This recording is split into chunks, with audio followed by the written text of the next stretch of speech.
Good morning. It's a privilege and a pleasure and an honor to get to speak to the English congregation.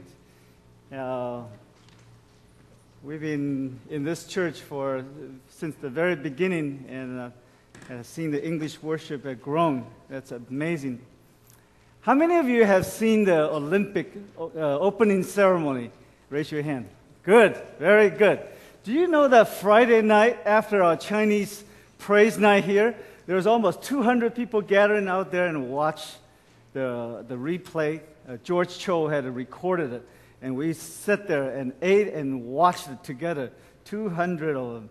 And then when they were singing Chinese anthem, and then half of the people stood up, and it was just an amazing sight. So when I went home, I already seen it once, but my sons and my wife haven't seen it.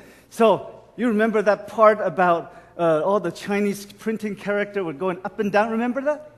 Oh, that was amazing. So my wife said, "How did I do that?" And I said, "That's CG." And then my son said, "Computer graphic, Mom, that is what it is." And then my wife said, "Computer graphic?" That they were able to make it go up and down. And then she asked me again. I said, "Yeah, that's CG." And then by the end, I said, "That's Chinese guys." Never mind. Okay. So, we've been praying for the Beijing Olympic ever since China won the rights. For the past several years, I have, going by and visit how the construction and building coming up. So I was really excited. I got up even Friday morning at 5 o'clock and was disappointed that it wasn't broadcast live.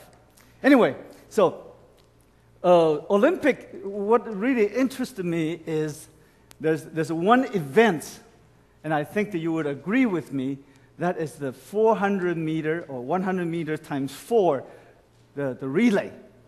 And you know that the world record for 100 meter is about 9.7 seconds. And but the 400 meter relay, there are 4 runners. Each one of them had to run 100 meter of their own. But then there is that 20-meter relay zone. So the first runner, he would never slow down, and he would charge right into the beginning of the last 20 meter. And the second runner, seeing him coming in, and he would take off as fast as he could, not to slow down the very first guy coming in. But he goes off, and then in that 20-meter relay zone, to the untrained eyes, and we thought somehow that the baton is magically passed from the first runner to the second runner without the speed even slowing down. And I said, the world record is 9.7 seconds for 100 meters. For 400 meter relay, the world record is of 37 seconds. And you can see that there's not a whole lot of time lost in that exchange. And it is also that it's amazing that in that 20-meter exchange, that second runner and the first runner, they run just about the same.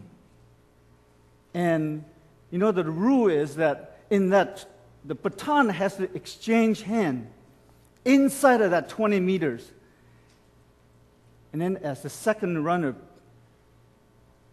was passed on to that and grabbed onto the baton and then took off for his own next 80 meters of his runs. And then down to the third and to the fourth. And I use this illustration to trying to show that how do we pass our faith in Jesus Christ from one generation to the other. And I really love that illustration or the motif of the 400-meter runs, because it is every generation have to run their own 100 meter. But then there is a 20-meter relay zones where the parents have their time with their kids or they have influence on their second generations.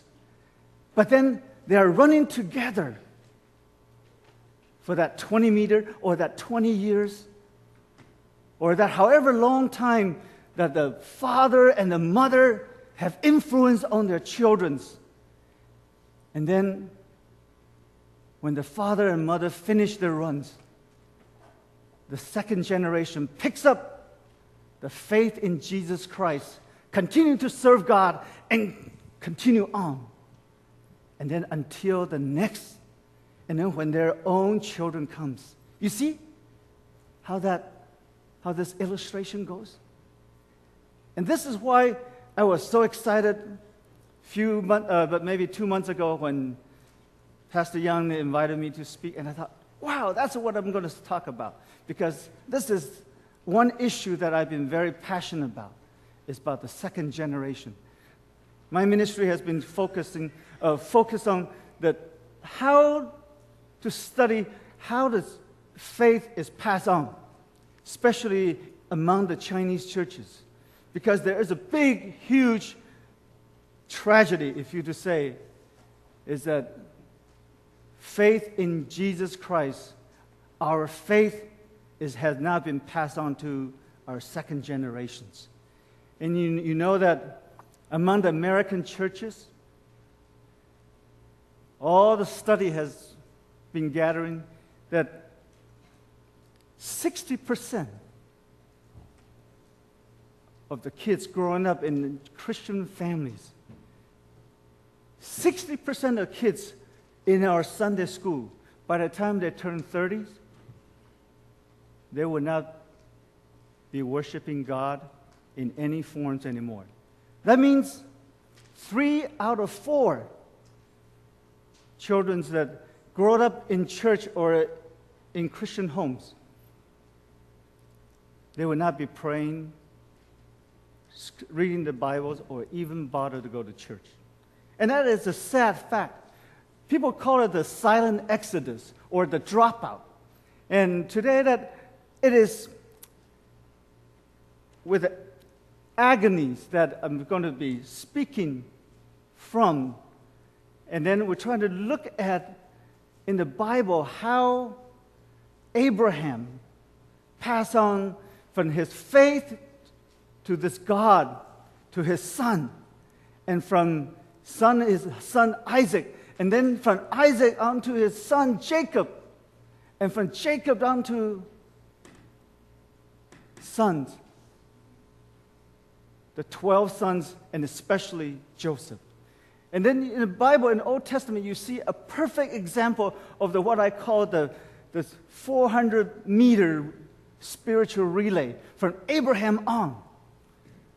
Abraham had placed his faith in God, and God has said, I will bless you and your descendants. But how is it that his son, Isaac, would have shared the same faith of his father? And then how would Isaac pass on the faith that he had from Abraham down to his son? And you know that's why in the Old Testament, as a matter of fact, the whole Bible is speaking about the God of Abraham, the God of Isaac, the God of Jacob, and God of Joseph.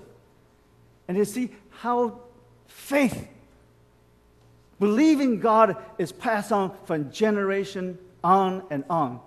4 generations that was marked in the Old Testament. It is what Genesis is all about.